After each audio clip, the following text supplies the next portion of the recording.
Welcome to That's Canon, a podcast talking about the canon film series and other similar movies. This is episode 48, and I'm Phil. And I'm Greg. And Greg, what's his name? Chuck Norris is Charles Bronson. Charles Bronson is back with a vengeance in Invasion USA. Woo! Woo? Woo. I guess I don't know if it deserves that kind of woo, but here we are. I was right in my prediction in that the poster, we never went to New York and we never went to the Capitol building. Yeah, see, I don't know where we went because supposedly we were in like the Miami County area, Dade County area for the whole thing, but that didn't look like Miami to me. There were like pine trees and I don't know. Wasn't there snow I don't at know where one it's supposed point too? Yeah, because this takes place around Christmas time, and there was like, yeah, I don't think they get snow in Miami Which very often, do they? is shocking that it took place in Christmas because it was nothing about Christmas until the movie needed to be Christmas. Yeah, I suspect that was like a last minute change so that it because I feel like it was their idea of amping up the sympathy for the victims of like the crazy terrorist attacks that happened in this. Because you're supposed to think, oh, it's a nice wholesome Christmas scene, and then the terrorists do their thing, and it's supposed to make you more angry as the audience member, I guess. And it's supposed to make Chuck angrier too. Yeah, and I would have said that this was a ripoff of Lethal Weapon and Die Hard, but those movies came after this because those are two popular action films set in Christmas. So Oh no. it's kind of weird that I guess they had the foresight of like, let's set this during Christmas because people will connect with it. But Yeah, I guess the obvious choice would have been the 4th of July or something like right, yeah, that. why isn't it like 4th of July, Veterans Day, something? Yeah. What about Easter? Well, like a good Easter action movie. When's that gonna happen? Easter has got Critters 2. Oh, okay. Yeah, So it's got it's something. got something. And I will say I found it very odd that this is a Chuck Norris driven film, but I don't think Chuck Norris was in it that much. No, that's one of my big I I guess it's a criticism. I never thought I'd be complaining about lack of Chuck Norris, but from just like a structure of your movie, why would you the main character really doesn't really show up until like the halfway mark, right? He doesn't show up. He's nothing more than just like a meat person, right? Like he has A no meat he person. has no personality, he has no character. Uh No, which I I'll mean that's par for the course for Chuck Norris movies, I guess. yes, well, I know you usually do this at the end of the film, but interesting to note, Menachem Golem and crew actually excised all parts of the film that dealt with Chuck Norris's background for his character. They essentially just wanted it to be like action scene after action scene. I yeah, I guess they got what they were after then because that's really all it is, especially after that 50 after that like 50% mark where it just turns into like yeah, Chuck Norris action scenes strung together Yeah. in random locations. And that's kind of, I guess that's why we're, at least from my perspective, why we're talking more right now, because it's really hard to describe action. So it's kind of just going to be like, this was the best part of this action scene because the movie is an hour and 45 minutes long, but I will say that maybe 35 minutes of it are just like the story. Everything else is the action. Yeah, I would, yeah, 35 minutes probably being generous too. So you say it's like an hour and 45 or whatever it was, that it was actually longer for me because I don't know where you watched this. I watched this on Pluto TV Pluto or one of those, TV. yeah, one of those free things. And looking at the timeline, it was, I guess, kind enough to show me the actual runtime with all the freaking ad breaks. It was over 2 hours Yeah. long. Oh yeah. I saw that my eyes practically popped out of my skull. Like I'll say this over and over as we talk about it, but the ads, I was just like beaten down. But there were so many, Phil. The- Like I was ready to pull my hair out. and the thing is, I don't think like Pluto TV, they have like the same ad, at least like from what I Oh usually get. yeah. It's the same thing over and over again. So, just to all the ad executives who listen to this, if I see your ad repeatedly, it just means I'm never going to buy your product. Yeah, I was like, it would. Yeah, you're right. It wouldn't have been so bad if we were getting different ads. Like on at least what I remember of broadcast TV, there was some variety there at least, so it wasn't quite so irritating when the same thing would crop up right in the middle of a scene. Yeah. But it was like three ads. It was this like sports betting app. It was like a cash and like a Bitcoin stock buying app, and then it was Instacart. Yep. And Instacart. yes, Those are the three. Instacart. It's insane. Insane. I mean, I guess they worked because I actually remember what the freaking ads were for. But But he'll so, remember. yeah, did I get got? Oh yeah, I guess they did. So because I'm not gonna buy that shit never. Invasion USA, it opens, I mean, it opens with a good Canon logo, but not the jingle. No, it was kind of a generic action movie music thing, like a bunch of trumpets and things. Which I would be interested to see if we go through our back catalog of when we talk about Canon films, if there's a direct correlation between getting the jingle and it being good and not having the jingle and it being Ooh, bad. ooh, that's a very interesting hypothesis. But we open up on the ocean as director Joe Zito shows us a bunch of Cubans, right? They're Cuban refugees trying to get Refugees, to yeah.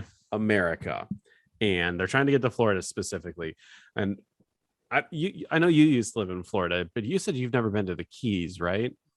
No, I don't think I've ever been south in Florida past Orlando. There is like a part of Key West where essentially there's like this point of interest, if you will, where it goes like this is the most southern tip of Florida, and it actually has like a sign and it says like 90 miles to Cuba.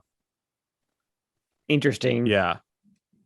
So So you think that's where this boat was heading? That exact spot? probably it's probably the closest spot, but I mean, I don't know. These guys look like they're fucked out there. Like their sail's not even up and they all look dehydrated. Yeah, it's the like the I don't know if you could call him a captain, the skipper, or whatever. He's like down in the engine room. He's like, yeah, no, the engine's fucked. Yeah. we're screwed. These people look like they've been out like drifting, adrift at sea for weeks and weeks. They're kind of in rough They shape. got scurvy, and Scurvy. as they as a patrol boat pulls up, we get introduced to Richard Lynch's character, who welcomes everyone to Cuba. And I was kind of like, oh, Wait, welcomes them to I mean, Cuba? welcomes them to America. Could you imagine? Welcome to Cuba, everyone. I was like, oh my God, no. It was kind of interesting because like I was like, oh, okay. I expected them to get like greased really quick because everyone on the patrol boat has guns like aimed at the Cuban people. And as Richard Lynch's character embraces an old Cuban man, he just plops him right in the head. Yeah, execution style, which turned out to be a theme for this movie, but yeah, it really went from 0 to 11 quick. And they killed the kid. There was like a prominent kid on the boat, and I was like, okay, maybe he's gonna survive, and he's gonna like, team up with Chuck Norris. You know how 80s action films are, but no, that Sure, kid yeah, is kind of plucky kid character, but no, he's fucking dead. Uh, he's dead. All right. and then This movie does not pull any punches. it doesn't pull any punches, and it immediately forgets things too, because they open up the bottom of the boat and it's full of cocaine, and I'm like, okay, this is a drug movie, but it's never talked about again. Oh yeah, I actually had that thought in my notes here, where I was like, oh no, this is gonna be some like token drug smuggling movie. We've seen like this is things I like dime a dozen. I'm genuinely happy that it didn't play it at all to the plot. Same here. Uh I think it's definitely for the betterment, because I think the villain plot of Invasion USA is a little more absurd and better. Yeah, But in a good way for sure. exactly. In fact, if you just cut out all of Chuck Norris, the movie would have been way better. And you probably wouldn't change the story too much. No, you wouldn't. Richard Lynch has a very distinctive look in this movie, and I didn't know if it was character based or if it was just the way he looks in real life. So I read up on a little bit on him. Yeah. Do you know what happened? No, I was actually going to ask because I don't know if it was just my eyes playing tricks on me in this bad stream, but like it looks like he's got scarring on his neck and kind of like his jawline area. Was he in a fire or something? So when he was 27 years old, there was an incident in Central Park where, under the influence of drugs, he set himself on fire, burning more than 70% of his body. I Was know, it right? under the influence of tree? That must have been a bad trip, man. Yeah.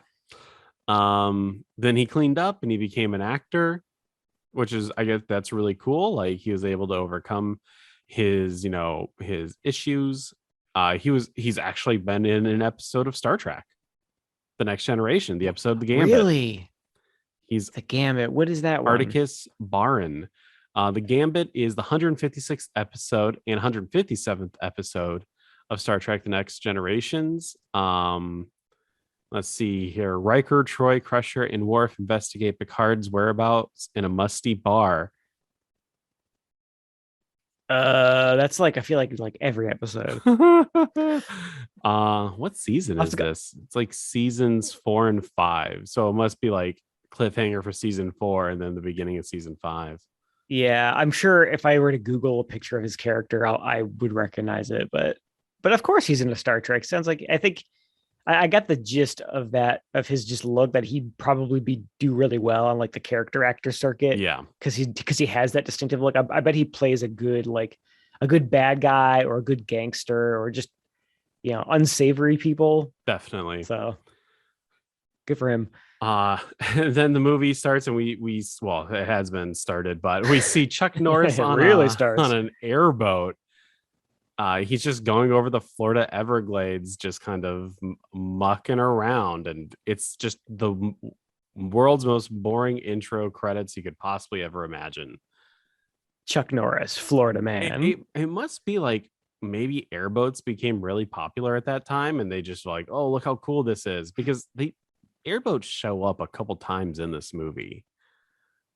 Yeah, it's definitely in the whole first half until he like leaves the swampy parts. It's like every other scene. Every scene with him in it is the airboats feature very prominently. Then we get introduced to the bumbling cop characters who don't do anything throughout the entire film besides say like snarky catchphrases and kind of harass a newswoman who also doesn't do anything throughout the entire film. No, April O'Neil ripoff.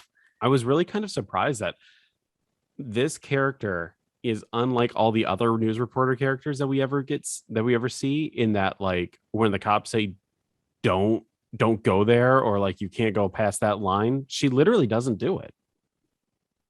Yeah, usually they're a lot pushier and they find a way to like sneak into the crime scene, and then that's how they get into trouble. But she doesn't really seem to do that. I mean, I think maybe she goes across a police line once, but then she just goes back when she's told to. Kind of unconfrontational. Yeah, that's what you expect from the plucky reporter to get a scoop in these action movies, and that's how she ends up. That's how they're supposed to team up with the hero. She gets in behind enemy lines, and then she gets into trouble, and then hero's got to save her. But not so much in Invasion USA. And I was kind of confused because they murdered a whole bunch of Cuban people in the beginning, but the murder that the cops are investigating right now are clearly they're not Cubans, and it's on a totally different boat. Yeah. So was that supposed to be the Coast Guard boat that Richard Lynch's bad guy mob had like taken over? That makes sense. Maybe it is the dead bodies of the Coast Guard. All right. Yeah. You know what? Good on you, Greg. You didn't give up as nearly as quickly as I did. You deciphered this weird puzzle of a movie. But if that wasn't weird, then we get a scene of Chuck Norris manhandling and abusing a live alligator. Oh, I felt so bad for that gator. I was just really like hoping he would, you know, snip off one of Chuck's hands or something and do that like death roll that alligators do. And it's so inconsequential to the film because it's just a snippet. It's essentially just like, meanwhile, Chuck Norris, and then like it just shows him like abusing an animal. Yeah, I get the impression that it's one of those things where it has no bearing on the plot, but they just stuck it in because it's something that makes Chuck Norris look like a blue collar badass guy. True. Which like, oh yeah, like wrangling gators, and look at he's salt of the earth badass dude. It's just when in real life he's like refuses to wear helmets because he doesn't want to mess up his hair. Exactly. Exactly. And if you needed any reminder of why you don't need muscles to be a badass, this scene coming up with Richard Lynch kind of just like sells the entire, like his entire I'm a badass bad guy. Oh yeah, way more than Chuck Norris, to not to put it mildly. He goes and he's selling the drugs that he got from the Cubans to, I don't know, just random mafioso guy. And there's a woman, she's doing lines off the desk, and they're kind of like commiserating of the sale and stuff like that. And then Richard Lynch jams the lady's head on her like Coke straw. Like it's straw, yeah. It's like a copper straw that she's doing the Coke from, and it jams up her nose. Oh my god. At first I didn't realize what was happening because they see her, they seem like slam her head down, and then she like leans back and it's like there's blood everywhere. I was like, wait. I mean, I thought it was like a bloody nose, but then it like occurred to me like, wait a second, like, yeah, the straw is like in her sinuses right now. Oh, and then it's so brutal. He throws her out the window, and then he does this signature move. He does it a few times in the film. I don't know if you laughed as much as I do, where he sticks a gun down some dude's pants and I'm assuming shoots his dick off. Oh yeah, he does do that a couple times. I forgot he did it to this like weird greaser drug dealer guy. So man, he's a really like RoboCop in these dudes. Is this Joe Zito? Or is this Richard Lynch? Is shooting dicks off? Joe Zito's behind the camera, and he's just like he just did a line, he just did a bump, and he's like, "Oh, hey, Richard, shove your gun down that guy's pants." He's like, I don't know, man. This it's on the script. Just do it. He's like chewing the air and stuff, but he does that a couple times. And then Richard Lynch leaves. And we get a funny, in quotes, character beat of someone going back into the room and stealing drugs and running away. I thought that was pretty charming. When he when he went back into that drug dealer's room, did you notice that the drug dealer had like 3 phones on a desk? I mean, he's a busy man. Like he was the president. I mean, yeah, it's when you're a slimy drug dealer, you got to have multiple lines. Back in the day, you didn't have the dark web. That's true. No dark web, so I need a special red phone and a black phone and a white phone. It's for drug reasons. It's the dark phone. I don't the dark phone. That's the phone where I use my drugs. You know, even now, just the thought of like, how do you sell an illegal substance? To me, probably because I'm not a bad guy or a drug dealer, it seems so complicated and dangerous that in the 80s, it almost seems impossible. Right? Yeah. Well, how do you do that? Like, aside from just like going out, hey man, one drug, please. Yeah, exactly. Like, I sell the drug. Do you want, looks shiftily both ways, drugs? It just seems so hard. It seems like it would just be harder to do that than just hold down a normal job. To just have a normal job, especially in like the 80s, when like, you know, you could run an entire family off of one job. Yeah, right. Fat good union factory job, and you're set. Yeah, exactly. You don't have to move an hour away to afford a house. I'm not projecting onto this film. So anyways, so the moral of the story is start selling drugs. Start selling drugs right now.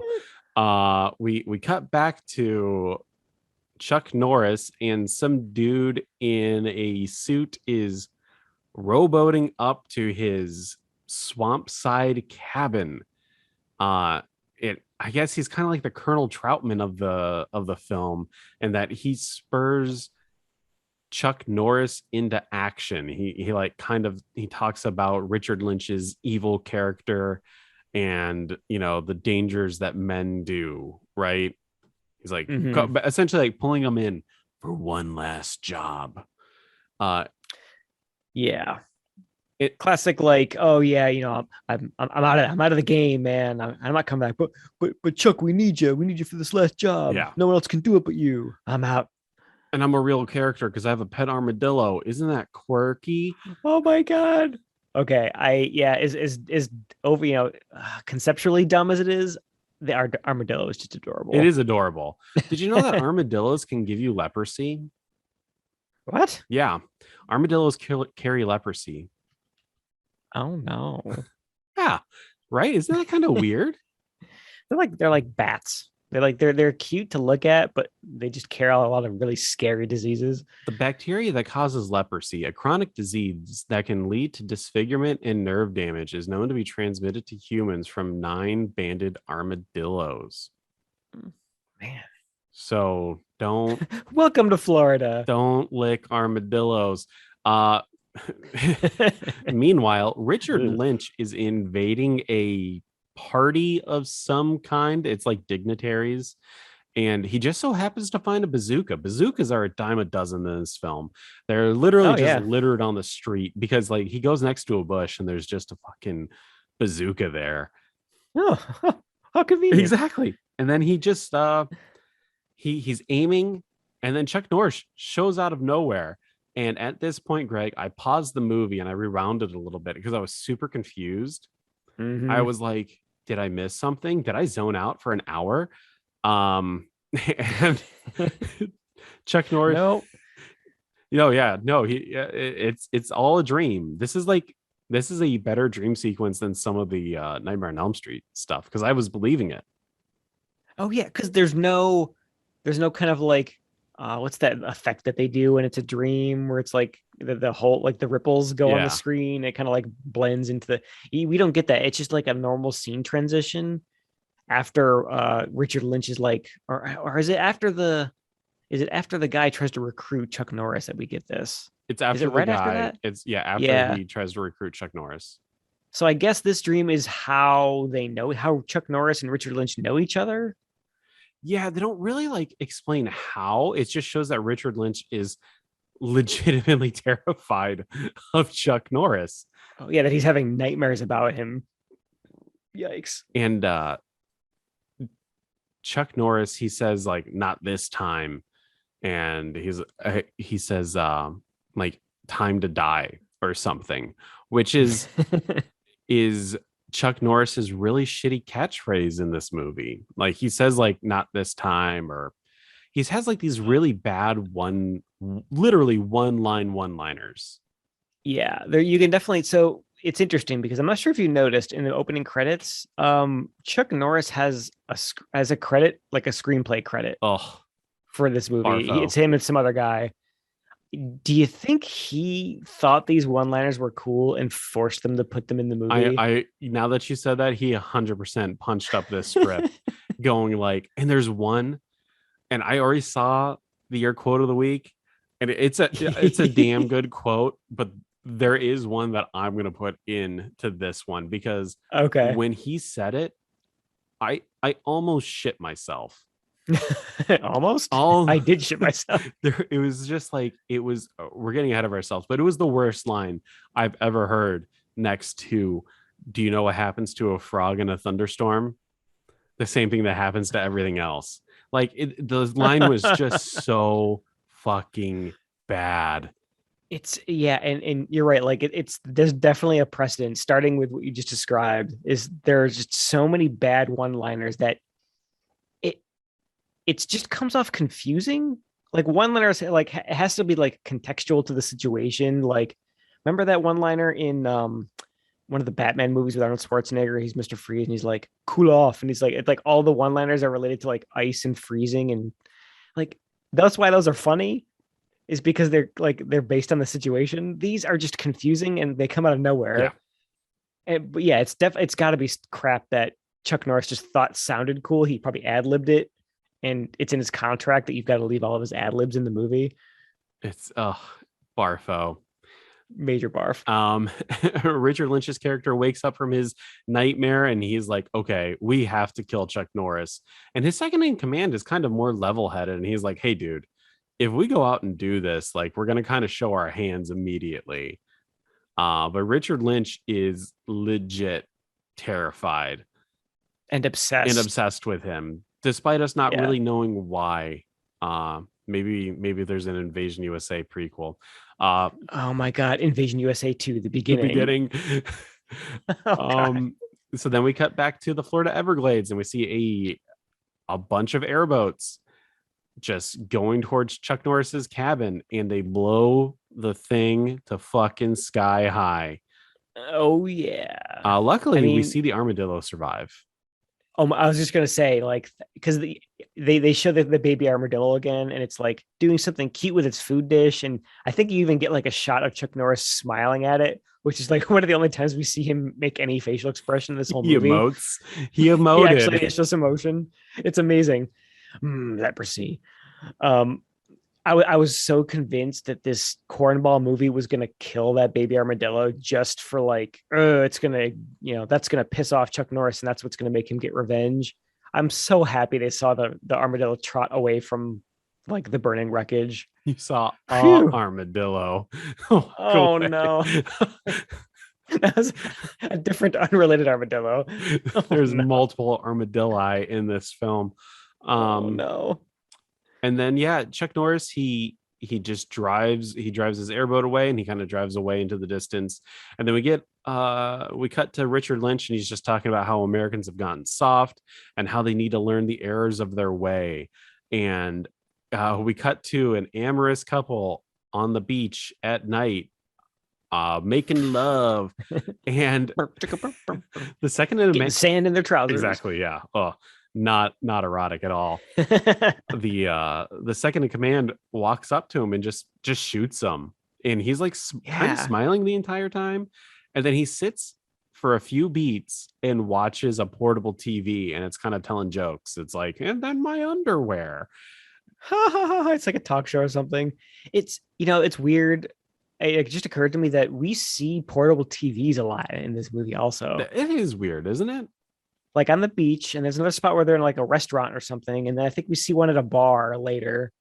Maybe they just had one and thought it was cool You know, and put it in different scenes. I will say, I think the idea of like antennas catching the signal from the air and then like translating it into a picture is neat. It's almost like magic, right? It's Like like magic. I can understand like a DVD and other stuff like that, but some of this old archaic boomer technology, I'm just thinking like you got to be a fucking They're just madman. giving away that TV for Yeah, free, suckers. it's just over the air. Just over the air waves. I don't know. It's just a thought. Anytime that I think of like a record, I know we're getting way off topic here, but to think like a record is just a needle reading like the waves in a piece of plastic essentially, and then translating. Explain Yeah, that. that's fucking magic. Get the fuck out of here. We sound like a bunch of cavemen, like grunting and But smashing TVs with their clubs. again, not to get even farther off topic, but if you went back in time, everyone's like, oh, if I went back in time, I'd do this. If you went back in time before the advent of the record, would you be able to explain to someone how to make a fucking record? No, yeah, unless you brought one with you. And even then, you'd be like, wow, that's cool. How does it work? And you'd be like, I don't know. I think if you scream actually. at it loud enough, your sound waves will make the impressions on this thing. I don't know. And then they burn you as a witch. Exactly. Because they think it's magic. Oh, geez. But killing those two people, the entire purpose of it was so that the invasion can begin. These amphibious boats pull up, and then just a bunch of random steroid ridden fuck faces come just screaming off these boats like it's World War II onto a right? fleet of like UPS box trucks. Yeah, they're like they cleared out the U-Haul rental for that night. Yeah. It's just there's like an army of them. Eh, Logistics of this just seem unrealistic to me. Not even, yeah, exactly. Right. Like the coordination is so good that even like I would assume nations at this moment wouldn't be able to do this, right? There's like countries, like full grown countries that would just be able to Full grown fucking countries. dream of doing this. Yeah, see, like here's the thing though. They went through all this trouble to like coordinate drivers for these trucks and procure these like World War II era landing crafts. They're operating kind of discreetly. Like, why not just trickle in across the border the normal way, or like take a commercial flight in and then just organize when you're already here? Because I think the absurdity of okay, so I wouldn't say it's absurd. I think Oh, for it's sure. so normal, right, to do it that way that people wouldn't buy it, right? So you're thinking it's just less exciting Yes. to just to be entirely clandestine and instead do this like And I don't World think War people II would era believe it. thing? I don't think people would legitimately believe it. If you went back in time and you were like, hey, there are terrorists in America right now, literally doing like flight simulator training, Laying low. laying low, everyone would be like, this dude is No. fucking insane. We're gonna report him to the FBI, Okay. right? So you're thinking it's a plot communist thing. It's so outlandish that people think it's the only way that people can imagine the United States being invaded Exactly. is with World War II era landing craft on a beach like Normandy Exactly. because they saw that in a movie or in a documentary. Because a plane full of, I don't know, I'm assuming Germans. I don't know where these guys are from. It's like a hodgepodge of different terrorists. Yeah, I think they kind of run the gamut. but a plane full of just foreign terrorists landing in New York, I think people would legitimately go, no, they'd get caught. So they gotta land on a beach in Florida at night. Yeah, Yeah, I can buy that. That seems like it's something the other half of the screenwriting team. So like, well, it's the only way it's gonna work. exactly. Or we're shooting in Florida, so it's got to be here. We cut to a quick scene of Chuck Norris surveying the landing site. There's really nothing to glean here. And then we cut to Anytown, USA. And it's Christmas time now because it's Christmas time. And we get a cute scene of a father, son, and daughter. Put it literally everything that could happen in a stereotypical suburban town is happening right now. They're decorating the tree outside and they're fighting whoever is going to put on the star. There's a car with two teens canoodling. There's kids Hey, playing in the street. I mean, this is just a place where you want to raise your kids. it's weird because it's like there's just so many people out in the middle of the night. Like these streets are just packed with people outside, and it's like it's pitch black outside. It's so Oh weird yeah. that there's this many people outside out and about. I forgot to say that. Yeah. It looks like it's fucking midnight, right? Like it looks like it's past everyone's bedtime.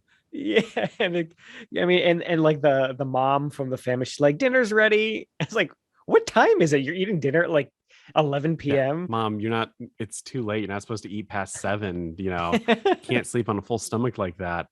Yeah, Um, right. But you're right. It's like they're only doing it to make it look as like wholesome and Christmassy as humanly possible, so that when what's gonna happen happens, you hate the terrorists more, I guess. I don't know. I was like, wow, that's awesome. Um, as Richard Lynch and his second in command step outside of their car, they put on ski goggles and they pull out another bazooka and they Wow. shoot it at the house that the little girl just ran into, and they blew it up. And then they start blowing Yeah, they up did. other houses. Now, Greg, this these houses are real. All of these houses were slated to be destroyed because there was going to be an expansion of an Ah, airport. So the city that they filmed this in okay. gave them the permission to literally blow up all of these houses. Yeah, I was gonna ask because these we in a lot of these kind of crappy action movies we get, it'll usually be like be a miniature or it'll be like an explosion effect, like imaged on just kind of like overlaid on top of the shot of a house, and it just looks terrible. These looked really good. Like you could tell they legitimately blew up a bunch of suburban houses. It looks awesome. Yes. Uh, and again, it's cool. We're seeing all the houses explode, and we do see at least the mom and the little girl somehow fucking survive the explosion How? because we see the little girl getting carried out of the house. But how did they I survive? have Like they no were all in the house. They were, and they presumably like sitting down in the kitchen eating dinner. You'd think How? so. It's insanity. Did the girl just get like blown to safety out the window or something? She's like she was protected by the cocoon of her father. Um That's great. There's a charred up piece of dad jerky still in that house somewhere. dad jerky. We cut back to Florida. And there's a bunch of Hispanic people outside having a party. And then in typical Florida fashion, the police show up and they start shooting everyone. Well, wait, no, they're also terrorists. The cops are terrorists, but that does happen, and you can't trust Florida cops. Those are just the normal Florida cops, and the terrorists roll up after, and they see like, oh, someone already got here. Our job's done. Like as they're essentially blowing up all of these Hispanic people. At one point, they were like, "No, there needs to be survivors," and then legitimately real cops show up and they start getting bricks thrown at them and shit, and then the cops drive away. And then we get a quick shot of Chuck Norris driving in Miami for reasons when it doesn't really make much sense. He goes to a bar and he's trying to investigate all the commotion and murders and mayhem that's going on. But I mean, honestly, like I don't get what the fuck he's doing. I get what he's trying to accomplish. I don't get what he's doing because he's not anywhere near any of the mayhem. No, yeah. So I think that's like this. We're getting to the halfway mark of the movie, and this is when it starts to get to that part we described before, where it's just like a chain of different action scenes strung together with no connective tissue. Like I think we're being led to believe that he's just kind of driving around looking for trouble, and just happens to be in the right place at the right time every time. Yeah, it's so weird. He's such a nothing character. Yeah. And then we we need parts where he's like chasing the bad guy and where he's just like in the wake of the bad guy, like he's getting there just too late, or the bad guy escapes. Like there's got to be a reason for him to move to place, or him like hear on the radio that something bad is happening over at the old something something. Like there's nothing that's driving him from location to location. He is literally just driving around in circles around Miami in the suburbs looking for trouble. Exactly. There's a couple very inconsequential scenes that happen, and I don't really know why they exist. Eventually we get back to Chuck Norris at the bar where he stabs a black guy in the hand. It's rip off Billy D. Williams. And again, we've never met this character before. No, like he's never shown up. We've never seen him do interactions with Richard Lynch or anything like that. And he's pumping him for information on Richard Lynch. And I was just so confused. I was like, who the fuck is this guy? Why do I care about him? You know what I'm thinking is we've seen so many various henchmen before. I feel like we did see him in one of the early attack scenes, but he was just in the crowd. But we're like, the movie's expecting us to recognize this guy as one of the henchmen. I guess it wouldn't surprise me if he did show up. I just didn't recognize him because he's wearing completely different clothes. I mean, he's probably like in fatigues or something before. Either way, it's not obvious to the audience. No. Chuck Norris gives him a loaded or primed hand grenade, and he leaves. Did you know that a hand grenade will explode anywhere between 2 and 6 seconds? Kind of weird that they don't have that down to a science. Wait, there's a The range is that like That imprecise? yeah, right. Kind of weird, huh? Wow. So like if That you're is yeah, cooking a that sucks. grenade, you really cook it just for 1 second and toss it. I don't really get how they don't have that down to a science. Uh Well, this did look like a world another World War II era like surplus thing. So I mean, it was the crazy days. uh, Didn't have it right down yet. yeah. We just had 50 years to perfect killing people. Um we're now in a mall where we see this Ah, blonde haired rapscallion of a kid. Reminds me of the kid from The Laughing Dead. You can just tell that this kid oozes badass. Uh, as he, chewing you gum, looking like he's up to no good. know, he is up to no good. He started making trouble in the neighborhood. He like throws his gum on a car, and the rent a cop is like, "Hey, what are you doing?" Um, You little shit. yeah, I'm gonna abuse you. But a secret terrorist is in the mall, and he drops his bag in it. There's a bomb primed and ready to go. It's kind of reminds Disguised me as a present. maybe this is what they assumed was going to happen a couple weeks ago in Nova. Oh, yeah, these terrorists they stole their ideas from Invasion USA. Okay, now No.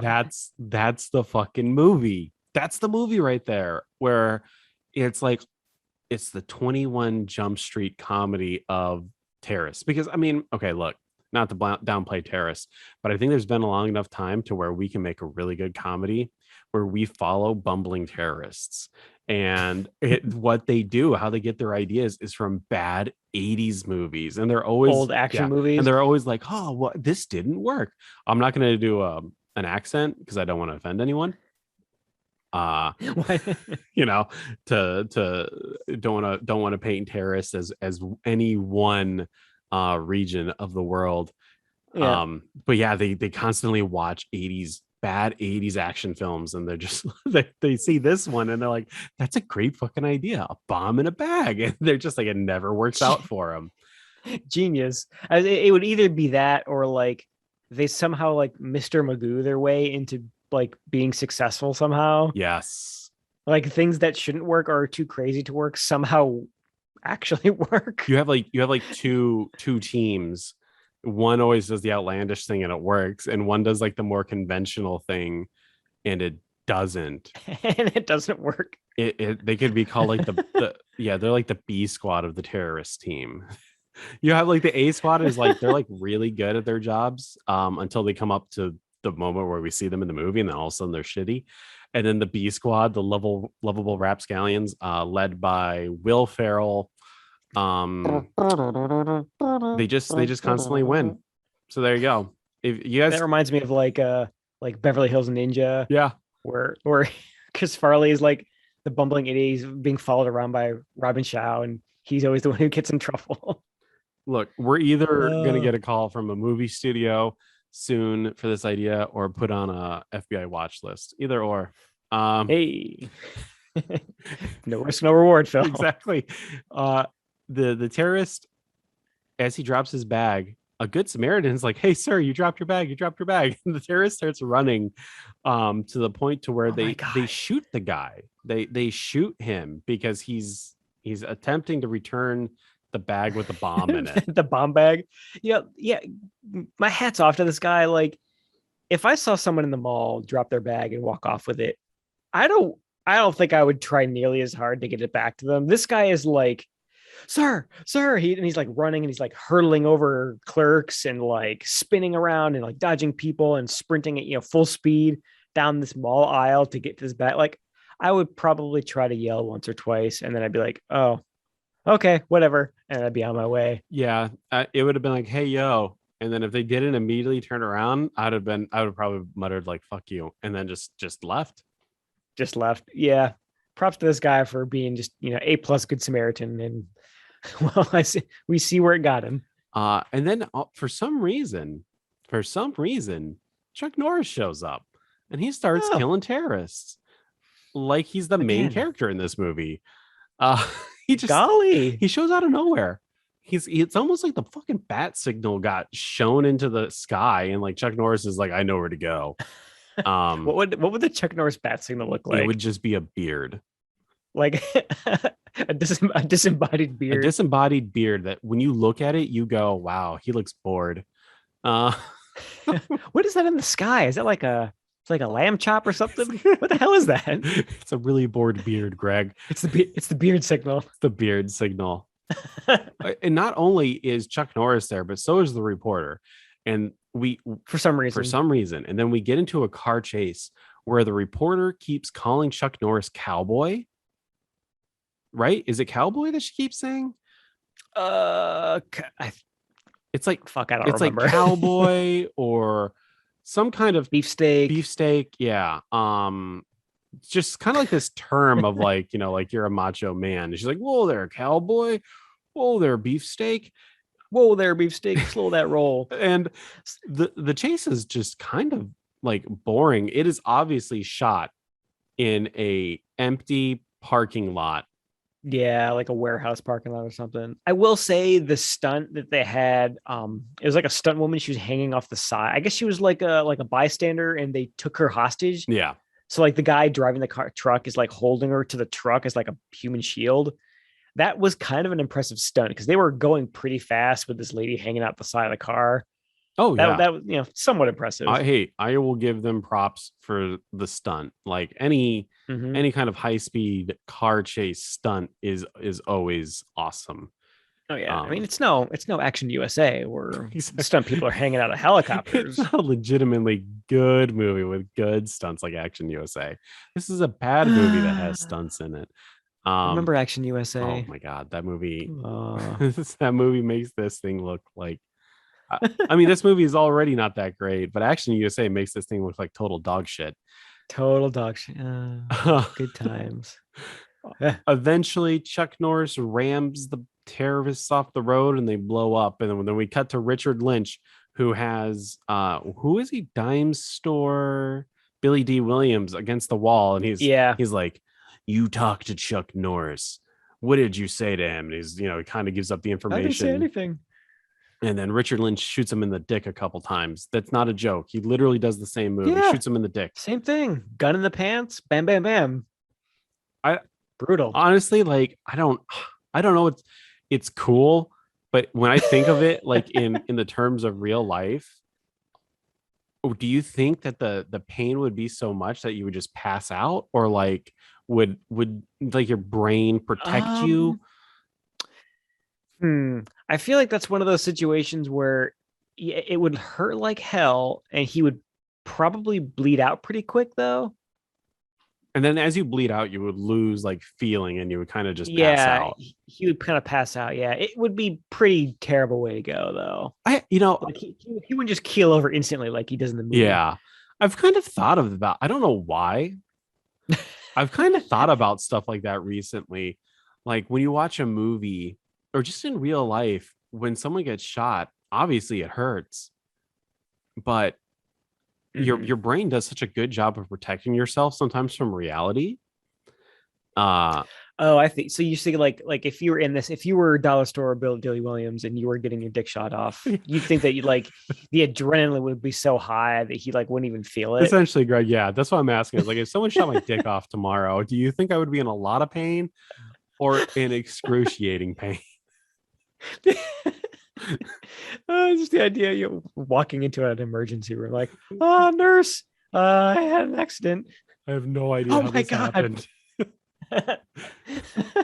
I'm feeling kind of woozy here. I sat on my gun. I ran into Richard Lynch again. Oh man, yeah, weird. But anyways, so yeah, Richard Lynch shot that dude's dick off again, or not that dude's dick Again. off Oh my again. god. He shot I just had the reconstructive surgery. No, he shot another dude's dick. not again. You see Richard Lynch pull out his gun, and you know he's gonna shoot you in the dick. Do you ask him first? No, knowing that your dick is about to go away, but do you still ask him like, "Hey, do you wash that in between?" I I, I would feel a lot better knowing that my dick got shot off With a clean with a gun. clean gun. Oh yeah, I mean, on the odd chance you survive that, You probably don't want to go down with like flesh-eating bacterial infection or something. You somehow survive. And you got like some weird, like, it wouldn't be an STD because you got it from a gun, a GTD, a gun transmitted disease. GTIs, Phil, we call them GTIs. Yeah, you got some weird GTI. gun transmitted infection. You got like heavy metal poisoning because of the lead from the bullets. What a morbid little like side tangent movie that we've written here. I don't even know what we're talking about anymore. Anyway, Rich. I feel like that's like there's a YouTube series in that where it's like the hyper realistic outcomes of like action movie violence. Oh man, it's this poor guy. Richard Lynch and his constant shooting of dicks. No PP is safe. No PP is that's the fucking tagline of the movie. Richard Lynch's dick gallery. Semi like in quotes, no PP is safe. No PP is safe. The Richard Lynch's second in command is kind of like calming him down. Essentially, the second in command is realizing like, hey man, you're coming undone. And because of it, we're at risk of not succeeding in our plan of taking down America because you're so preoccupied with Chuck Norris, right? Yeah, because he's like, and he says a really interesting thing here, the second in command. He's like, we can't let you go off into this alone because you're holding the team together, that is a completely insane thing to say. Like, look at this guy. He's flying off the handle, shooting dicks off left and right. This guy is not holding anyone under any kind of discipline. He's like barely keeping it together himself. At no I moment, do not buy that at all. At no moment was he ever in control. No. From the moment that we see him and he shot that old Cuban guy in the face, I was like, this guy's fucking insane. He's insane. The second in command is the one doing all the work. Yeah, exactly. He's the one who I would fear the most. Yeah. Because he shot that amorous couple on the beach. That amorous couple. They probably quoted or credited that way. Amorous couple. Meanwhile, Chuck Norris is driving down the empty streets of somewhere. I'm assuming we're still in Florida. Still in Florida, apparently. And he sees the army like unloading trucks, and there's tanks, and there's just military paraphernalia going on. And it seems like in a really decrepit area of Florida too, that they're cordoning off for some reason. All of Florida. But they eventually get to Chuck Norris, and we realize that these guys are terrorists. That's not the real army. And he pulls out his double Uzis like he has in the poster, and he just starts shooting people, which I was like, okay, at least like we get that part of the poster, right? He's wearing the uniform, I guess, if you want to call it that, from the poster at this moment. He's got like the Uzis. Are they attached to him? He's got like two like shoulder holsters or something. Yeah, because he's so badass he can't hold his Uzis all the time. Yeah, I guess they're just too heavy to hold up. But he's like, they're like strapped to his armpits. It's a really weird look. It's because Chuck Norris, he's a pansy. He can't hold up Uzis for any length of time. They're heavy.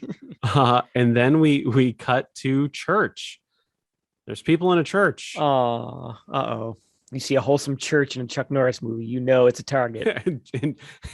and Richard Lynch sees a church in a Chuck Norris movie, and he knows this is a prime target because for some reason in the slums of Miami, Florida, there's a bunch of white people going to church in the middle of the night. Okay, so that's another weird thing about this. Like this, it's like an older couple and a young kid. They're like sneaking around during a curfew. They're like dodging cops and dodging the National Guard to sneak into this church service. And it's just like a normal church service. Yeah. It's like packed. What is going on? Why are these people home? Yeah, exactly. My dad would flip if I was like, hey dad, I'm going to, first off, he'd be like, why are you going to church? You never do this.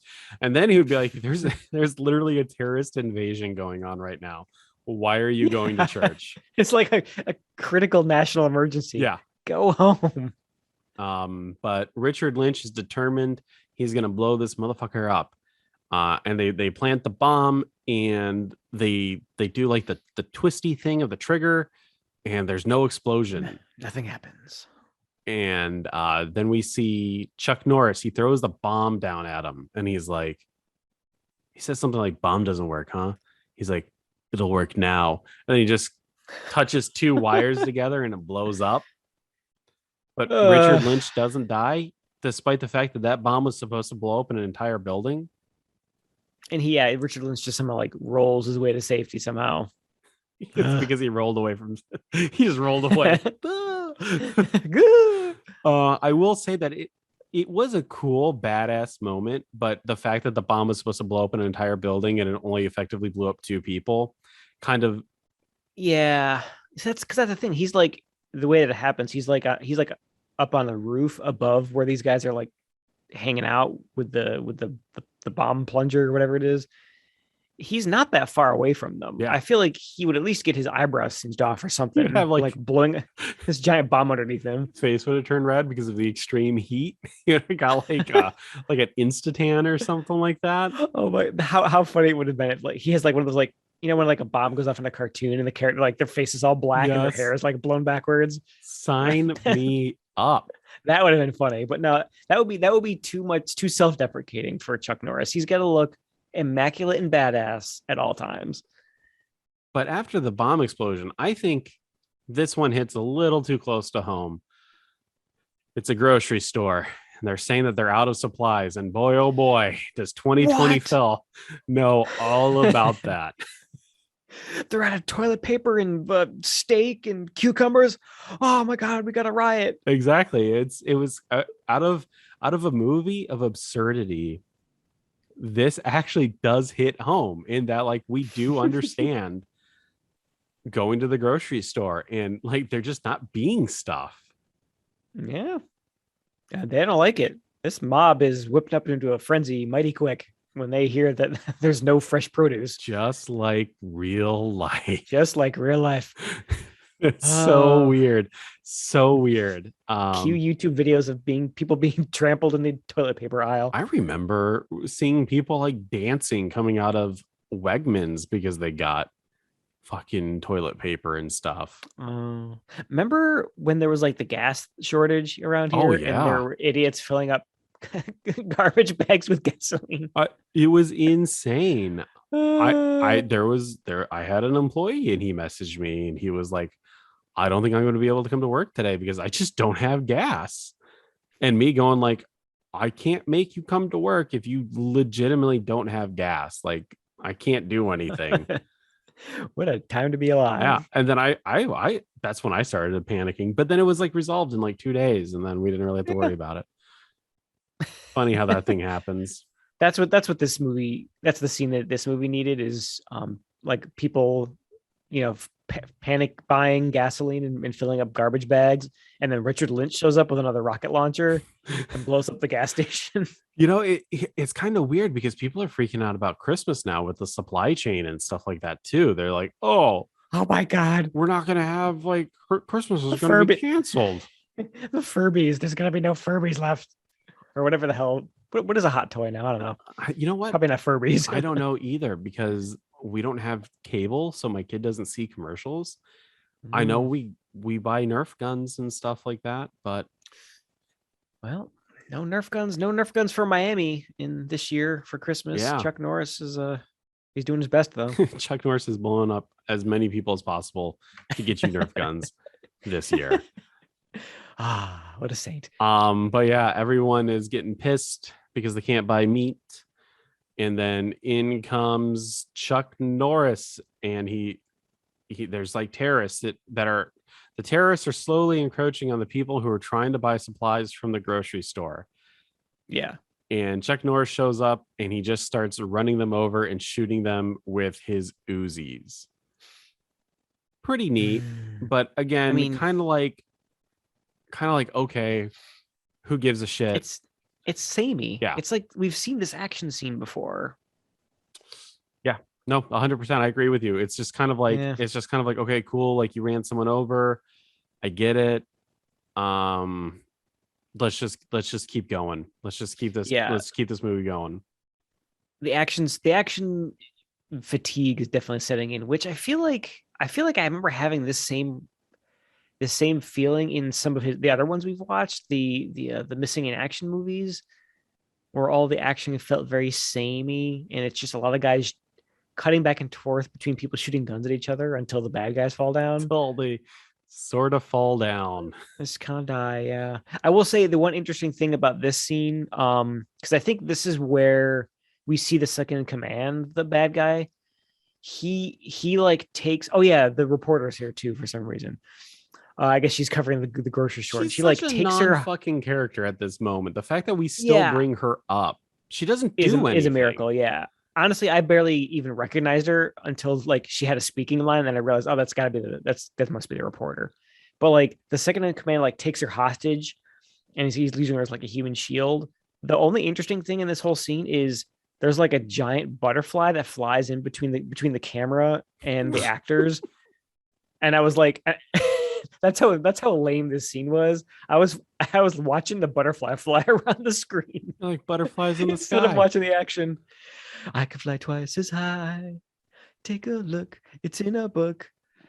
Crappy action movies. And it's so. I don't disagree with you that the movie is crappy, but there are moments of like genius, especially this one coming up. The parents have all decided to abandon their children and ship them off in a school bus somewhere, despite the fact that all of America apparently is being invaded. These parents are going to ship their kids off.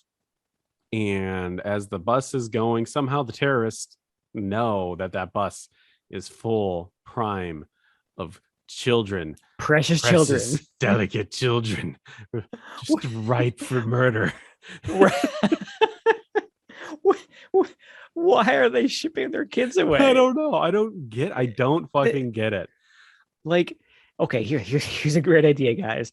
Rather than us spreading the kids out and hiding them in our homes, in our basements, and literally anywhere else, let's put them all together in one vulnerable spot on the highways where we're just told that the highways are like a lawless Mad Max hellscape, and to stay off the roads, let's ship them all in a school Yeah. bus, a bright yellow school bus that I don't know usually carries kids and could be a target.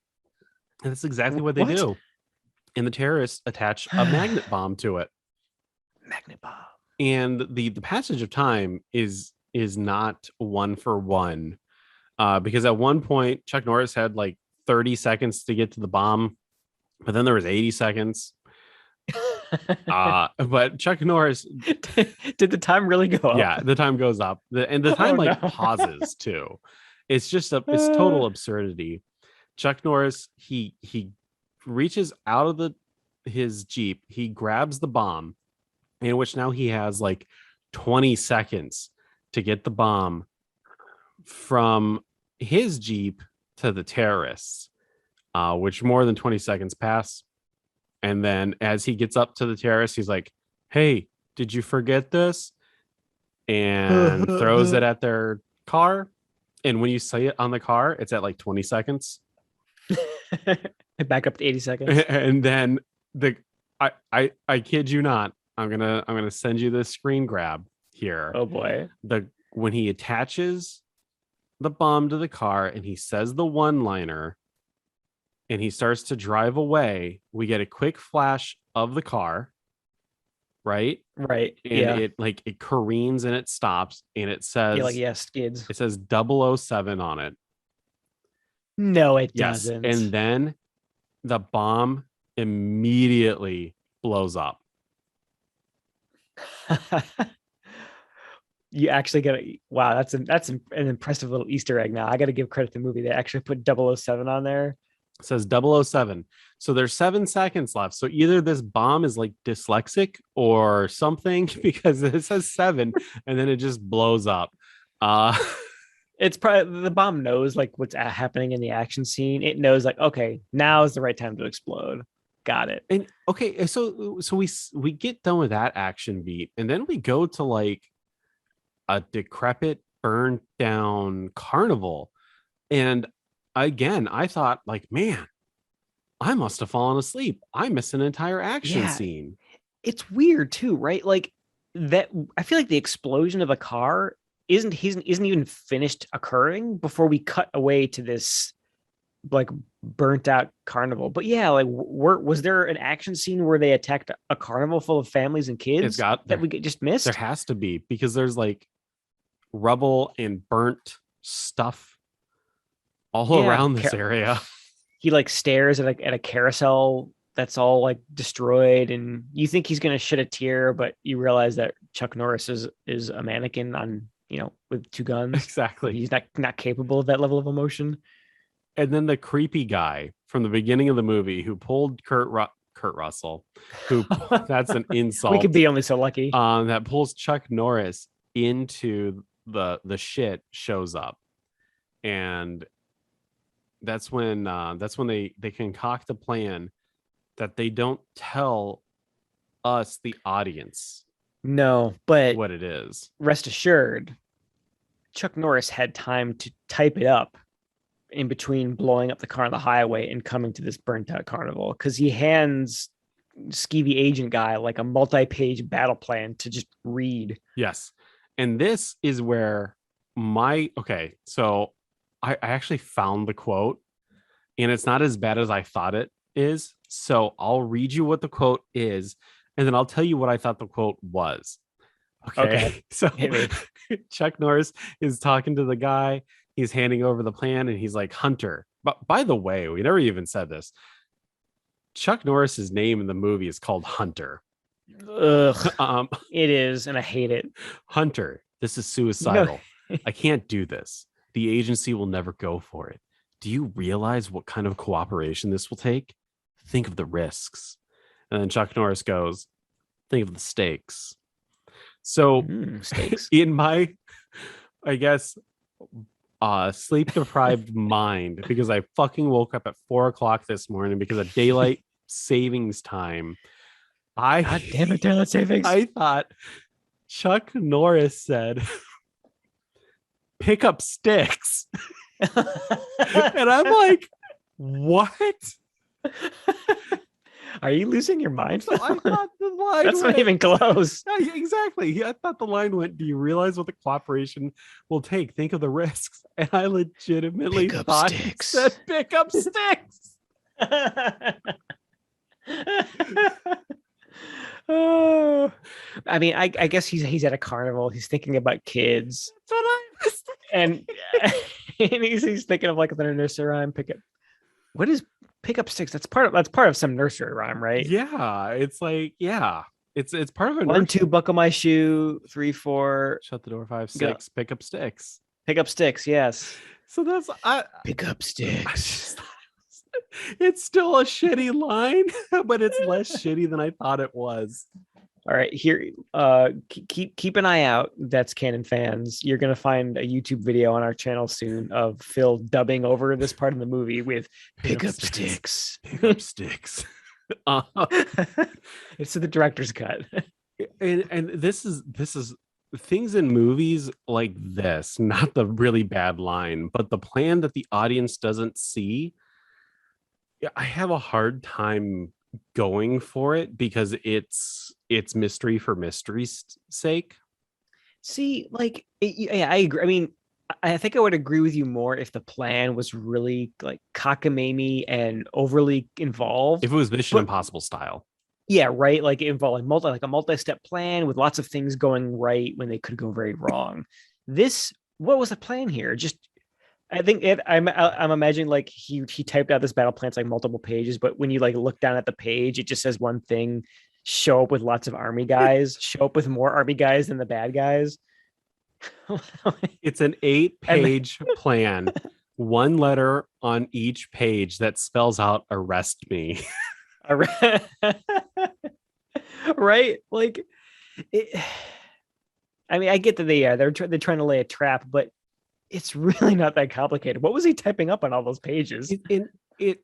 Yeah, I don't get it, and it makes even less sense because, especially when you see the turn, right, quote unquote, the turn, Yeah. But when the cops come to arrest Chuck Norris, and it's literally just Chuck Norris and the cops who are probably in on the plan, they're treating Chuck Norris as a criminal. And I'm just kind of Yeah. like, why? Because one of the two detectives from the beginning, Detective Chud number one, he comes in, he's all pissed off. He's like, "You guys think you're above the law, you're no better than the terrorists." It's like, if he's in on this, why are we even having this scene? Is he just like putting on a show for any terrorist like listening devices that might be in the room? Who are we trying to impress here? Like, everyone's in on it, right? Yeah, it's so weird. They Yeah. do this trope a couple times in different movies where it's like the secret plan, and it's kind of like when Batman talks to Alfred and he's still talking like Batman. Like, fucking dude, that's Alfred. He knows who you are. You Yeah. don't need to do Drop the that, charade. right? Like, I don't Yeah. know. You're right. It's a trope where like it's a secret plan. There's like a switcheroo that when you think about it having been a switcheroo the whole time, you realize all of the scenes you just saw were just for the audience's benefit, not anyone in the movie. Yeah. And it makes no sense. Uh, But I will say this scene was nice because we got to see Chuck Norris smile again when he's watching that flying saucer movie on that TV. invasion, Yeah. invasion team. Invasion USA, get it? See what you did there, movie? Chuck Norris tries to be badass. He has like a toothpick in his mouth and he like sticks it on the wall. Yeah, what a douche move. He's like ruining this hotel room. Come on, man. That's because he's a dick. Um, but yeah, so they arrest Chuck Norris, and then the terrorists are watching it, especially Richard Lynch, and he gets pissed because he's like, essentially, he's like, he took my thunder, but now we know where he is. We're gonna go balls in and fucking kill him now. So I guess fuck the plan. It's all about getting Chuck Norris, mainly because Joe Zito looked at his watch and went, "Oh my God, we have 15 minutes left in this movie. We have Shit, to guys, end wrap it it." up. He's like, Joe Zito's like pulling out his hair. He's like, "We totally forgot the fucking plot of this movie." Oh my God, we spent so much time shooting dicks. I didn't realize how much more we've got left to shoot. So it's literally just like it's kind of like Rise of Skywalker now. It's just a mad dash to the end because we Yeah. have to end it.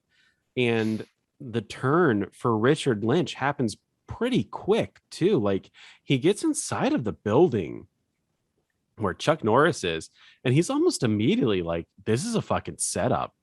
Chuck Which, Norris isn't arrested. like, it still feels like he takes him a long time to realize what's going on, because so like all the bad guys, they run screaming into this what they think is like the army building where he's being held, right? And they just are just shooting like idiots everywhere, just like spraying the place with bullets. This place is so obviously deserted. Like, what are they shooting at? They're shooting each other. I bet you at this moment, more terrorists killed their like brothers in arms than they did anyone else in this entire film. Right? Yeah, like aside from a handful of people out, in that neighborhood and outside the supermarket, but yeah, they're just like laying waste to this office building. Half of those guys got shot by friendly fire. As the terrorists are invading, the US Army is now like showing up with tanks and shit outside of the building. Right. It's a trap. And then, yeah, that's when the realization of, oh my God, we're fucked, dawns on them as Chuck Norris also blows up a helicopter on the top of the building with a bazooka, because there's just bazookas everywhere in this movie. Yeah, man. Stuff's got to explode. Stuff's got to explode. you're like the producer on this movie. The stuff's got to explode, boss. We got to do this.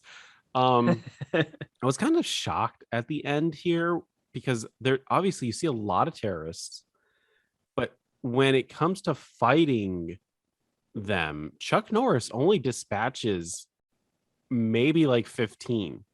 He doesn't kill a lot of people here at the end, which I thought was an interesting choice for an action film. Yeah, and that's because it comes to a screeching freaking halt when we get this, like, it's this super slow like cat and mouse thing that Chuck Norris is doing with a henchman in this office building. Yes.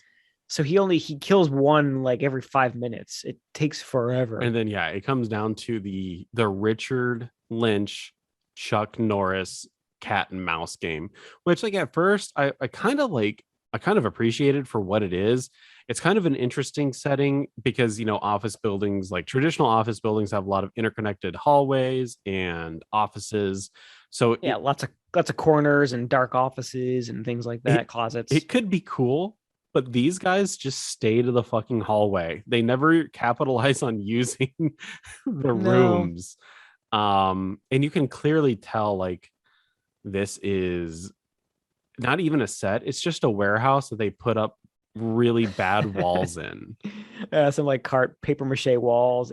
Everything looks really flimsy. Like when you see it get hit with the bullet holes, the entire wall will like shimmy. Exactly.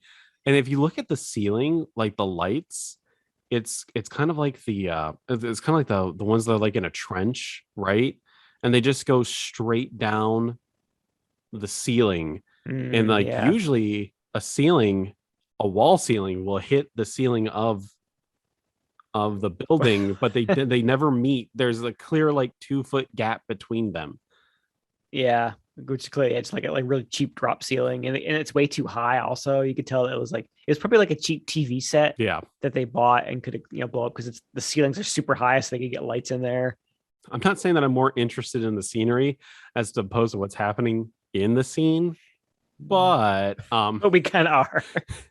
so yeah, as Richard Lynch and Chuck Norris, they're going around, and like you said, it does take a long time, for them to eventually meet up. And it's the most absurd ending. Richard Lynch is like he's like looking outside of a window, and he has like an M16 with a bazooka attachment to it.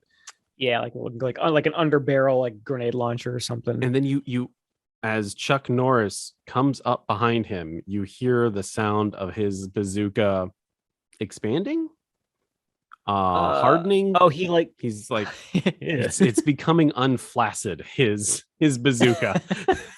Chuck Norris's oh god. My grenade launcher's becoming hard. This is a metaphor even for Chuck Norris's wiener. And of course it gets even we see it in excruciating detail because as if the movie wasn't slow enough, we go into slow-mo at this point. It was in slow-mo. And then it gets slower. Oh my god. And he expands it. Richard Lynch he gets like the oh shit face. It's like Richard Lynch is too good for this movie because he is actually emoting fear. Oh yeah, great facial expression. And then all Chuck Norris says is, "It's time." In super slow motion. It's time. And then he shoots Richard Lynch with a bazooka and he blows up. It's a pretty solid explosion, I've got to say. And then I was kind of like, there's no way it ends like this. There's no way it just ends. Oh, and it does. Sweet summer child. Chuck Norris throws down the bazooka. Credits. That's Invasion USA. Yeah, bad guy's dead. Get the fuck out. Movie's over. Mission accomplished. What a movie. What a movie. Did you know that until 2007, this was MGM's second highest selling home video title behind Gone with the Wind? What? Yeah, exactly. Exactly. I don't believe you. It's wow. Again, this is kind of like the shit that they go for. These are the stink nuggets that Canon eats up. So they can sell that crap. Yeah, I guess this definitely reeks of like Saturday afternoon cable TV movie that it's really not that violent.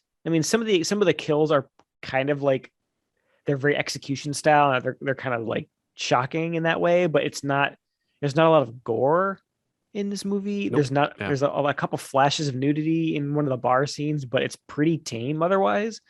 I could definitely see this being really easy to trim down into a cable TV movie. There's 129 kills in the film. 30 of them belonged to Chuck Norris. Did the bad guys have a higher kill count than Chuck Yeah. Norris? Haha. Interesting. One day during filming, Joe Zito got a call from Menachem Golem. Joe Zito feared that his budget was about to be slashed because that's what they do in canon. Instead, they gave him $2 million more because they were loving what was happening. So they're like watching the dailies or something. And they saw that house explosion in the beginning, like, whoa, give this guy more money. This guy deserves it. So that means the total budget at the end, when everything was said and done, was $10 million. It opened to $6 million. Oh no. And the final gross for US and Canada, it doesn't say worldwide, was $17.5 million. But the fact that this thing was the highest grossing home video release, they probably made, tons of money off of this. Yeah, I was just gonna ask, I like the second rental market and home movie sales and all that stuff, like on VHS. I'm sure this thing killed. I'd be really interested to hear the numbers on that. I mean, second to Gone with the Wind. Like, what a what I'm a still, weird thing. What a weird universe we live in. I'm still struggling to like wrap my brain around that. Yeah. The movie was supposed to have a sequel called Avenging Force, released in 1986, but Chuck Norris wasn't interested in it. Really? Instead, the movie was repurposed and it stars Michael Dudikoff. Now, you remember in Invasion USA, Chuck Norris's name is Matt Hunter. In Avenging Force, it's Captain Matt Hunter. Oh, he got a promotion and also changed actors. And also joined the military.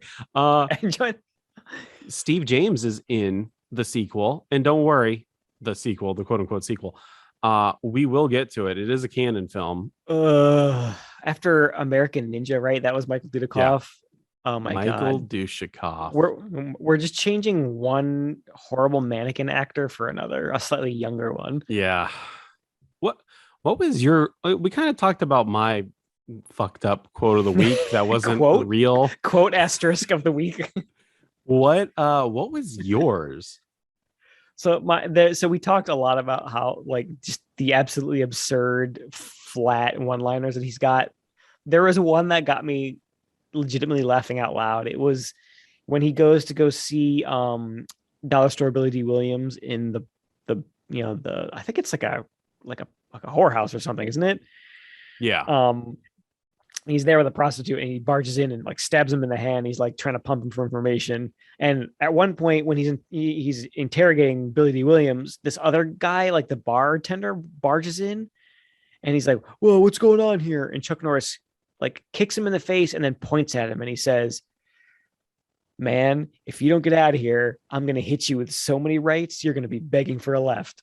And so like, I'm assuming Chuck Norris I'm going to assume that he's right-handed, right? So as a fighter, Chuck Norris should know that you jab with your right hand because it's going to be you cross with your left. And your left is going to be more powerful because you got your entire fucking body behind it. Yeah, like that's you're going to uppercut with that left. Why would he be begging for a left? What a douchebag. Unless maybe he gets hit so many times with the right hand that he just gets bored and he's like, "Nah, let's try something else, Chuck." What does that even mean? I don't know. Again, this is like crap that Chuck Norris thought sounded cool when he was like sitting in a jacuzzi smoking a cigar. And he's like, "Yeah, that's gold. That's going in the script." And Joe Zito, he was just too scared of Chuck Norris apparently to poo-poo it. What a guy. What a guy. Oh, Chuck. What are you giving it? I gave it a 2.5. Same here. It's not the most annoying thing. Honestly, the most annoying part of this whole experience was just the ads from Pluto TV, quite honestly. Like I wasn't really annoyed by the movie. and there was enough like interesting action, like interesting stunts and explosions, and it kept me somewhat entertained. So I figured I'll throw 2.5. Kind of on the low end, but still some stuff to appreciate in a bad action movie. What about you? 2.5. I Two and a agree. half, yeah. It's there's enough absurdity that I can enjoy it. I like everything that doesn't involve Chuck Norris. Um, Oh yeah, and yeah, and definitely. Chuck Norris is like, it's just like, I blew you up. That's the end of the movie. Like, and then They don't mess around. just leaves. Yeah, it's one of those things where I think you hit the nail on the head for me. Is the actual all the interesting parts were with the bad Yeah. guys. I love me a good like mustache twirling bad guy, and these guys they're just so comically evil, like blowing up neighborhoods and malls and churches on Christmas, and they're they're like cartoon villains from old Superman comics. I feel Oh like yeah. just I honestly, if they actually did a scene where they like tied people to railroad tracks, I would buy it because that would be on brand for these bad guys. It'd be so good. Oh man, yeah. Best part of the movie for sure. As usual, the best part of a Chuck Norris movie is all of the bits without Chuck Norris in Hmm. Speaking of movies, what else have you watched? it. Speaking of anything else, so I think yeah. So you mentioned The Laughing Dead earlier, from the little kid. So Yes. we got a new haul of Vinegar Syndrome flicks. I think this is one of their newer releases, The Laughing Dead from 1980 Yep. something. Exactly. Starring Mike um, Stoklasa from Red Letter Media. yeah, it was an interesting like B action, not action, kind of like a B horror movie. It was it was actually a lot of fun. It was one of those things where it had a lot of what you want in a bad movie. Like the acting was bad and the sets are flimsy and the gore effects are just bonkers and fun, weird lines. So we watched that together. I think that probably watched it together virtually, I guess. We kind of synced up our Blu-ray players and we're kind of like, live chatting it. But um yeah, what did you think of Laughing Dead? I'm curious. I enjoyed it. I thought it was pretty fun. Jackie actually watched it with me. She didn't realize that we were Oh chatting the yeah. entire time, so she thought, she was like, "Who are you talking with?" Well, I'm talking to Greg. We're watching the movie together too. Um, we definitely enjoyed it. I thought it was really weird that there was a basketball through thread throughout the entire film. Yeah, the basketball thing. So it stars like the a priest of this church in California, and he takes like a bunch of people on this archaeology excursion to go look at like take a tour of some dig site, and he is apparently into basketball, Yeah. and that comes in at the end where he's got to like use his basketball skills to save the world. One of the things that we always do when we watch movies is like, who's in this, and then what else have they done? And as I was scrolling through, I realized that some of the people that were playing zombies and corpses are actually more famous than the people who are acting in the film. Yeah. Um, Forrest J. Ackerman plays one of the corpses. He is the creator of Famous Monsters in Filmland magazine. There's Bill and Beverly Warren, who owned Warren Magazine. They made a whole bunch of science fiction and adult, not like sexual, but adult comics. Hmm. In the 80s, Len Wein, who is the creator of fucking Swamp Thing, is one of Wow. the corpses. Yeah. I remember watching the behind the scenes featurette to this one, and it's weird. Like, yeah, like wow, what a bunch of nobodies. But like everybody in this movie is someone from something else. Like they're all really famous horror or sci-fi writers. Yeah, I think the guy who directed it and was also this like the star bad guy, the evil priest who was sacrificing a bunch of people. He is apparently he's a famous sci-fi writer. He's also like a composer, like a classical composer, and is interesting. way more famous for those things. And then just he like got a bunch of friends together and wanted to make a cheesy horror movie, and like they got together and like this is what came out of it. That's awesome. It's such an interesting story. Yeah, like they interviewed the priest guy. Yeah, he's like a I think like a Hugo Award winning sci-fi author, which is like that's a big deal in sci-fi world, the Hugo Award. It's like, wow. I mean, they're terrible actors and actresses, but It's just so funny that they'd end up in a movie together. They're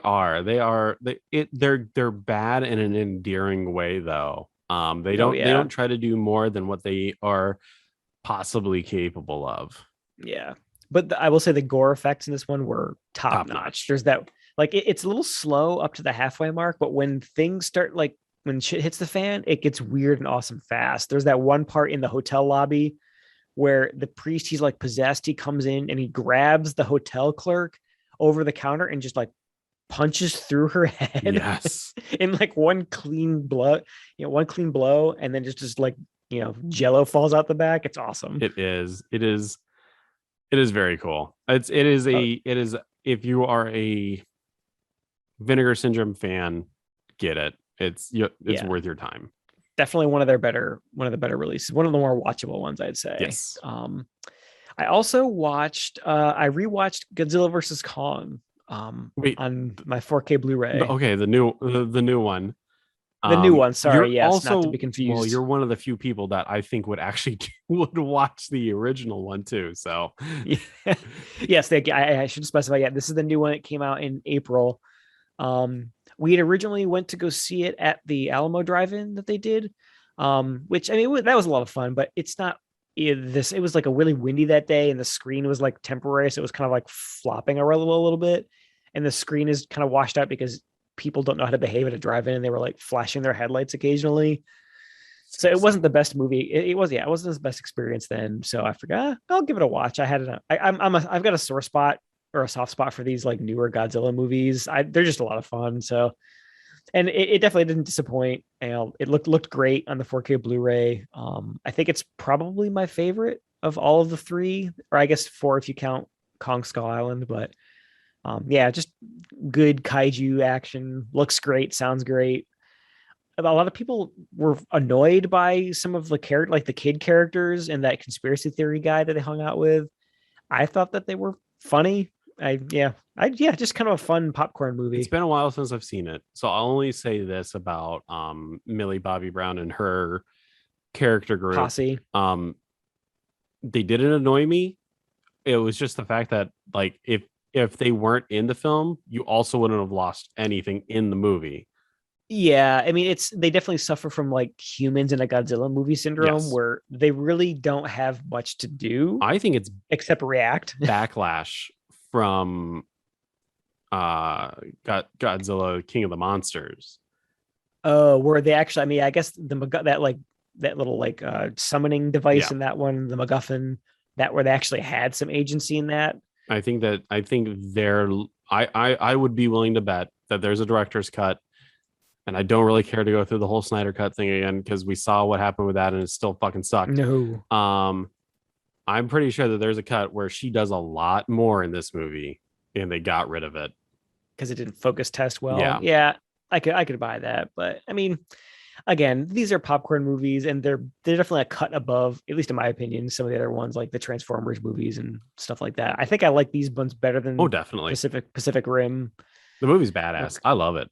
I thought it was great. Yeah, so definitely. I mean, I think it's still on HBO Max, right? So Yep. It went and then it left and then it came back. Now I think it came back. it's on there now, like forever. Yeah. So yeah, if you want to do a trial to go, I don't know, watch Dune while it's still there and check this out too, it's worth it. It is. I will say I had a really great time watching it myself as well when I saw it, and my kid loved it too.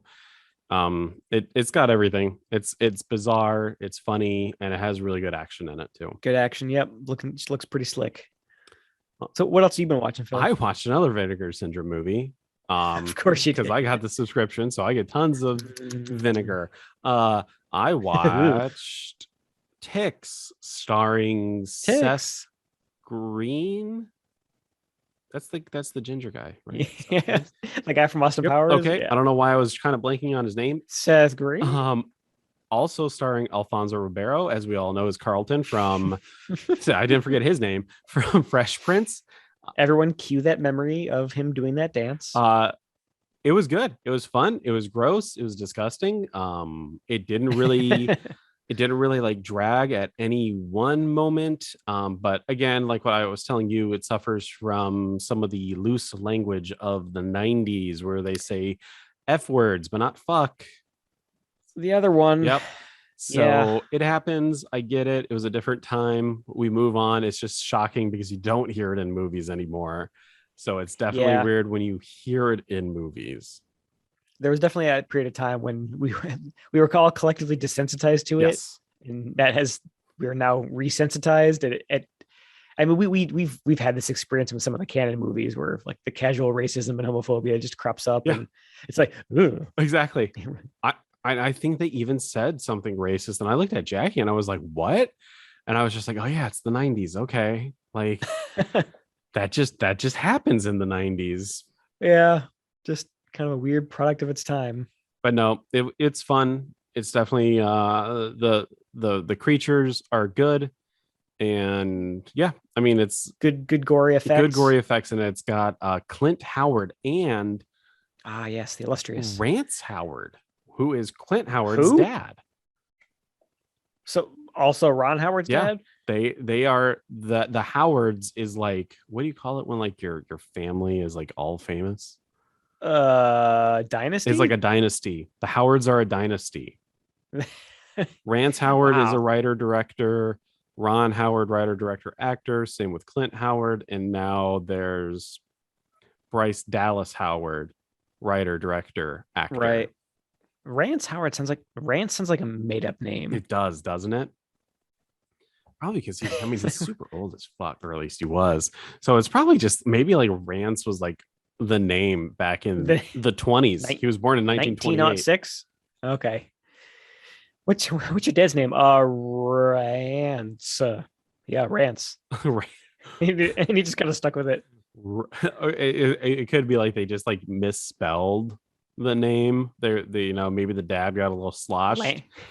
It was Lance, but then there was like he like sneezed and there's like a bunch of squigglies next to the L. There you go. I just looked up popular names from 1928, and Rance isn't on there, at least the top 50. So Confirmed, he's just a weirdo with a made up name. yeah. Oh wait, he's born Harold Rance Beckenholt. His name is fucking Ron Howard's name isn't even Howard. What the fuck? X-Files theme. It's Beckenholt. Wait, no, Ron Howard's name is Howard. So maybe they changed their names. Maybe they eventually changed their last name because his name is Ronald William Howard, but Rance Howard is Harold Rance Beckenholt. Wow, weird. Weird. So rabbit hole of weird name history there, folks. There we go. Well, yeah, I think I probably watched a couple other things, but nothing I can fucking remember. Ticks and the Laughing Dead were the TV, highlights. lots of TV. Did I tell you about the weird like I told you about like the Brooklyn Nine-Nine connection this week, right? With my tests. I think so. Say it again. So, you probably did, but I had at one point testicular cancer, and this week I had my tests. So as I'm waiting pensively for my test, I watched an episode of Brooklyn Nine-Nine where a character thinks that he has testicular cancer. So I had a mini breakdown this week.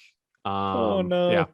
So anyways, let's talk about what we're watching next week. On that exciting note, I'm being confronted with our own mortality. And Greg, you'll be happy to know that we're gonna swashbuckle our way to high adventure. No, if there's one genre that I like, Phil, it's pirate movies. So we're not gonna pirate our way, but we're gonna go in deep into the minds of King Solomon. That's right. The next film, we follow our favorite hunter, Alan Quartermain, who teams up with a resourceful woman to help her find her missing father's who's lost in the wilds of the 1900s Africa while being pursued by hostile tribes and a rival German, probably Nazi explorer. Where have I heard this before, Phil? Exactly. Starring Richard Chamberlain as Alan Quartermain and John Rhys Davies as John Rhys Davies. Whoa. Pump the brakes. John Rhys Davies is in this movie? Yeah. Okay, so here's an interesting thing. I have not seen King Solomon's Mines, but I know of it well enough that I feel like I've maybe seen it. But they got the guy who was actually in the real thing, Indiana Jones, and they got him for the cheap dollar store knockoff from Canon. This is the second time John Rhys Davies has schlepped for Canon because he was in that movie with Brooke Shields in The Race. Oh, that's right. Yeah. What was that movie called? Fast and the Furious? Gumball Sahara? Sahara Gumballs. No, that wasn't it. Sahara. It was just called Sahara. Was it Sahara? Yeah, with a Merovingian. Oh man. Lambert Wilson. Oh, also John Rhys Ronald Davies. Lacey, who's a Nazi in he's a Nazi in Indiana Jones, not real life. I was gonna say thank you for finishing that sentence. He's a Nazi. That's it. I mean, maybe. I don't know what he did in his free time. Interesting. He just kind of got into the lifestyle, I guess. The Ronald Lacey family is going to be after us soon. But say yes, please don't sue us. But yes, I'm actually, now that I know what it is, I'm genuinely excited. Like I said, I've never seen King Solomon's Mines, but I feel like this is one of the bigger titles, one of the more familiar titles from Canon. Yes. Like the classic Indiana Jones ripoff, which I'm sure there are lots of others, but I feel like this is one of the more famous ones. Then for our 50th, we're going to do something a little bit different. We're going to try to we're going to rip off Red Letter Media. I'm not going to even try to pussyfoot around it. We're going to attempt to rip off Red Letter Media. Because also, please don't sue us. Yes, please don't sue us. Jay, don't do it. we're small potatoes. Oh my God. Oh my God. Because our 50th movie is Death Wish 3. Exactly. I can't wait. Now we got to schlep through King Solomon's Mines, knowing that we've got the Death Wish movie, the Death Wish sequel coming on number 50. Oh yeah. What a great pick for our 50th episode, though. Well done. It's gonna be great. It's gonna be great. Not technically our 50th episode. We've done a couple specials. This is the 50th numbered episode. 50th numbered episode. Not the 50th canon film, because even like the and similar movies follow along with that. It's all good. It's all gravy. This is our 50th because even though we hit our year anniversary, now we're coming up on our, I guess because we had special episodes, we had them. Yeah. I think it's our number 50 and numbered episodes, definitely a milestone. But I think we're ramping up to it with two good, potentially, or two familiar, I'll say, canon movies. I think having Death Wish 3 for number 50 is a good choice. I've actually got that on Blu-ray. I picked it up at a used DVD store, so I'll be looking to exercise that. Nice, exciting, and no ads on that Blu-ray. No ads. Thank God. Well, do you have anything else? No. I think the less said about Invasion USA, the better. I'm sure. Looking forward to King Solomon's Mines. There we go. Something a little different. Something a little bit different.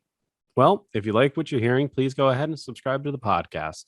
You can follow us on like Spotify, Google Podcasts. We're pretty much everywhere. So go ahead and just give us a follow. We're everywhere. We're in your house, in your basement. We're in your behind mind. you right now. Follow us on YouTube at That's Canon. Drop us a line at thatscanon@gmail.com. I will read literally anything you send me. It could just be a list of expletives. I'll read it. List of demands, dick pics. I'll describe in vivid detail what I'm looking at.